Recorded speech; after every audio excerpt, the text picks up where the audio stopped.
पश्चिम दिशा। घर की पश्चिम दिशा हमारे लिए कितनी महत्वपूर्ण होती है। वास्तुशास्त्र का मानना है कि हमारे आसपास मौजूद हर एक वस्तु हमारे जीवन पर सकारात्मक या नकारात्मक प्रभाव जरूर डालती है। इन वस्तुओं का हमारे जीवन पर क्या प्रभाव होगा कि आखिर जो वह वस्तु है वह किस दिशा में रखी है। ऐसा इसलिए कि वास्तुशास्त्र के अनुसार हर दिशा पर किसी न किसी देवता का आधिपत्य रहता है। ऐसे में आज की वीडियो में हम चर्चा करेंगे कि घर की पश्चिम दिशा हमारे लिए कितनी महत्वपूर्ण है, या जो पश्चिम मुखी मकान है। इसके अलावा हम जानेंगे यह जो दिशा है यह किस तरह का काम करने वाले व्यक्तियों के लिए अति शुभ फलदायक होती है, और अगर किसी घर में पश्चिम दिशा से जुड़ा हुआ वास्तु दोष है तो उस व्यक्ति को क्या उपाय कर उस वास्तु दोष को समाप्त किया जा सकता है। तो यह चर्चा करने से पहले जो भी नए दर्शक हैं वह चैनल को जरूर सब्सक्राइब कीजिए, और बाकी जितने भी लोग इस वीडियो को देख रहे हैं वह लाइक बटन प्रेस करने के साथ साथ ऑल नोटिफिकेशन बटन भी ऑन कर लीजिए, जिससे जो भी वीडियो इस चैनल पर अपलोड हो वह सबसे पहले आपके पास पहुंचे। तो चलिए शुरुआत करते हैं और जानते हैं घर की पश्चिम दिशा के बारे में तथा पश्चिम दिशा के प्रभाव व उनके उपाय। वास्तुशास्त्र के अनुसार किसी भी स्थान के पश्चिम दिशा पर वरुण देव का आधिपत्य होता है। इसके अलावा इस दिशा के जो ऋषि है वह ऋषि अगस्त्य है, और साथ ही साथ इस दिशा पर शनि देव का भी प्रभाव होता है। यही वजह है पश्चिम दिशा में उत्पन्न वास्तु दोष जातकों के जीवन में कष्ट लेकर आता है। यह जो दिशा होती है यह शनि की दिशा है, इसलिए वास्तुशास्त्र के अनुसार घर के पश्चिम दिशा में बैठकर कार्य करना निषेध माना गया है। इसके अलावा इस दिशा में मुख कर बैठना और इस दिशा में सिर कर सोना यह भी वास्तुशास्त्र में विशेष रूप से निषेध माना गया है। वास्तुशास्त्र के अनुसार इस दिशा में बैठने से, इस दिशा में सोने से या इस दिशा में बैठकर कार्य करने से व्यक्ति के मानसिक तनाव में वृद्धि होती है।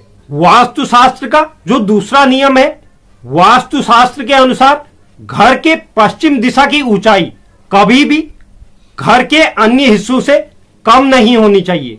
ऐसा होने पर घर पर रहने वाले सदस्यों को सांस संबंधित बीमारियों से व्यक्ति परेशान रहते हैं। इसके अलावा फेफड़े, मुंह, छाती और चमड़े से जुड़े रोग भी घर के सदस्यों को परेशान करते हैं। घर का जो मुखिया होता है उसका जो धन है वह इसी तरह की बीमारियों में खर्च होता है। वास्तुशास्त्र के अनुसार जो तीसरा नियम बताया गया है, वास्तुशास्त्र के अनुसार जिस घर में भी घर का पानी या वर्षा का पानी पश्चिम दिशा से होते हुए घर से बाहर निकले, उस घर में पुरुषों को लंबी बीमारी का सामना करना पड़ता है।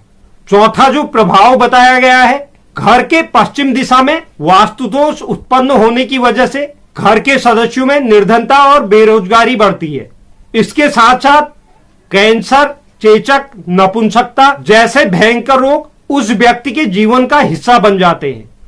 पांचवा जो प्रभाव है वास्तुशास्त्र के अनुसार, जिस घर का भी मुख्य द्वार पश्चिम दिशा की ओर हो उस घर में धन नहीं टिकता। ऐसे लोग अपने जीवन से दरिद्रता को दूर नहीं कर पाते हैं, कर्ज का बोझ भी बढ़ता चले जाता है और लाख कोशिशों के बाद भी धन संचय नहीं हो पाता है। छठा जो कार्य है वास्तुशास्त्र के अनुसार, घर के पश्चिम दिशा में भूलकर भी रसोई नहीं बनानी चाहिए। इससे घर के सदस्यों को पित्त और फोड़े फुंसी आदि समस्याओं से परेशान होना पड़ता है। तो यह कुछ वास्तुशास्त्र में कार्य निषेध बताए गए हैं और उस दिशा से संबंधित प्रभाव बताए गए हैं। अब मैं आपको बताता हूं, अगर किसी भी घर में पश्चिम दिशा का वास्तु दोष मौजूद है तो उस व्यक्ति को कुछ कार्य अपने जीवन में जरूर करने चाहिए। पश्चिम दिशा का दोष दूर करने के लिए आप अपने घर के पश्चिम दिशा में अशोक का वृक्ष जरूर लगाइए। अगर आपकी पश्चिम दिशा में जगह नहीं है तो आप जो घर का मुखिया है उसे 11 शनिवार का व्रत रखना चाहिए, तो इससे भी घर के पश्चिम दिशा का दोष खत्म हो जाता है। अगर आप व्रत भी नहीं कर सकते तो आपको अपने घर में वास्तु यंत्र लेकर आना चाहिए। आप इसे अपने घर में लगाइए, इससे भी वास्तु दोष समाप्त हो जाएगा।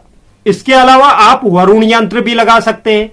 जिस भी घर में पश्चिम दिशा से संबंधित दोष मौजूद है वह वरुण यंत्र लगाकर भी इस दोष को समाप्त कर सकता है। अब मैं आपको बताता हूं किन लोगों के लिए यह जो दिशा है यह शुभ है। पश्चिम मुखी जो मकान होता है वह हर किसी के लिए नुकसानदायक नहीं है। वो जातक जो किसी भी तरह का कॉरपोरेट बिजनेस करते हैं या फिर नेता हैं या धार्मिक कार्यों अथवा शिक्षा क्षेत्र से जुड़े हैं, उन लोगों के लिए पश्चिम मुखी मकान जो है वह काफी लाभदायक सिद्ध होता है। हालांकि एक चीज का विशेष रूप से ख्याल रखना है, पश्चिम मुखी घर में भी घर का जो मुख्य द्वार है उसे उत्तर पश्चिम दिशा में बनाना चाहिए। यह जातकों को अति शुभ फल देता है। तो यह कुछ जानकारी थी जो हमारे घर के पश्चिम दिशा से संबंधित थी। उम्मीद करता हूं आपको यह जानकारी पसंद आई होगी। जो भी दर्शक चैनल पर नए हैं, चैनल को लाइक कीजिए, शेयर कीजिए, सब्सक्राइब कीजिए और बेल आइकन जरूर दबाइए, जिससे आगे आने वाली वीडियो का नोटिफिकेशन आपको प्राप्त हो। और आप कमेंट बॉक्स में जरूर लिखें आपको वीडियो कैसा लगा। धन्यवाद।